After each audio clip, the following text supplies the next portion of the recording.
Niners' biggest draft need pre-free agency. Yeah, this one, there's just so many of them. You look at the 49ers right now, and you're looking, okay, you can go interior offensive linemen, at center or guard. They definitely need a corner. And definitely, quarterback would be another one, edge rusher as well. So, out of that group of positions, I think for the 49ers, they really need to find a center. That's the position that they need to go after the most, because they can move. They have Brunskill already, and I think he's going to be capable of playing and starting a guard and holding his own there. But they need to find somebody in the middle that can really solidify the rest of the offensive line that they can build around. I definitely think they do need an interior offensive lineman. That's my number one need. Maybe not necessarily the first round. Slater's one of my favorite guys in the draft, and if he's there at 12, I would jump at that because he gives you versatility. He's projected as a guard and center, and he played tackle, so that'd be great. But if they have to go back, I think there's a lot more centers, so that would be the thing they have to address. But they need to sign and draft interior offensive linemen. I'm not a fan of anyone in the interior offensive line. Lake and Tomlinson and Brunskill, I think, provide the most upside, but they do need to improve that group.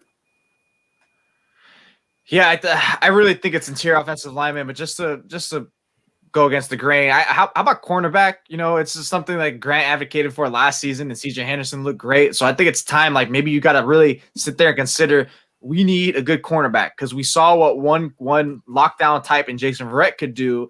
We got stop undervaluing it.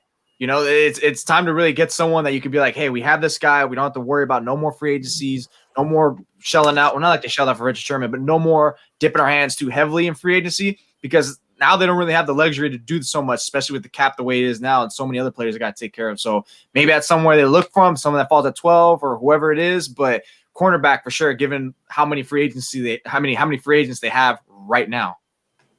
Yeah, I mean, I can see the argument for interior offensive line because it's pitiful. I mean, right tackle's pitiful too, but it seems like maybe this is kind of a trick question, because it's like, what is the most important thing they need to take with the 12th pick before we know what they do in free agency? And like, yeah, interior offensive line is important, but usually you wouldn't take an interior offensive lineman with the 12th pick just because of positional value, unless he's just, Quentin Nelson or a future Hall of Famer that you feel that's how you grade him. Otherwise, I feel like the Niners, I don't see how they pass on a corner at pick 12. If Patrick Surtain is there, I don't see how they pass on him, because him, Horn, the dude from Virginia Tech all look like Pro Bowl corners. I don't see how the Niners are in a position to pass on something like that at such a crucial position. Such a crucial position.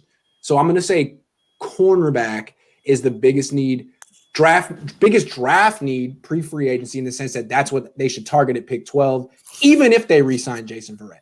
That's the way I look at it. Yeah. What, Jack? No, I was just going to say, if they go that direction, then that's a perfect situation for them to even trade back a spot or two, like they did last year. Because I think all those guys you mentioned are probably going to be, if they're there at 12, they're going to probably be there. One of those guys is going to be available between 13 and 18 as well. Good call.